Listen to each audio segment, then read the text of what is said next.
మురుగదాస్పై మహేష్ ఆగ్రహం. Prince Mahesh, director Murugadoss కాంబోలో వస్తోన్న స్పైడర్ తెలుగు, తమిళ్లో తెరకెక్కుతున్న విషయం తెలిసిందే. చాలా కాలంగా షూటింగ్ జరుపుకుంటున్న ఈ మూవీ ఇంకా ఫినిష్ కాలేదు. ఈ మూవీ ఫస్ట్ లుక్ కూడా చాలా లేట్గా రిలీజ్ అయింది. మురుగదాస్ వల్లే మూవీ లేట్ అవుతుందనే టాక్ వచ్చింది. సెట్స్ మీద ఉండగా మురుగదాస్ చాలా మార్పులు చేస్తున్నాడని, అందుకే లేట్ అవుతోందని అంటున్నారు. దాంతో మహేష్లో అసహనం పెరుగుతోందనే వెర్షన్ కూడా ఉంది. ఇక మూవీ ఫైనల్ స్టేజ్లో ఉండగా మురుగదాస్ క్లైమాక్స్లో కొన్ని మార్పులు చేశాడట.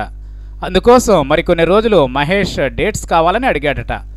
అయితే ఇప్పటికే మురుగదాస్ మూవీ కోసం డేట్స్ అడ్జస్ట్ చేసిన మహేష్ ఇక లేట్ చేయొద్దని, మూవీ షూటింగ్ ఈ నెల 20తో ఫినిష్ చేయాలని మురుగదాస్కి ఒకంత కోపంగానే చెప్పాడట. దాంతో మురుగదాస్ షూటింగ్ ఫినిష్ చేసే పనిలో పడ్డాడని ఇన్సైడ్ టాక్.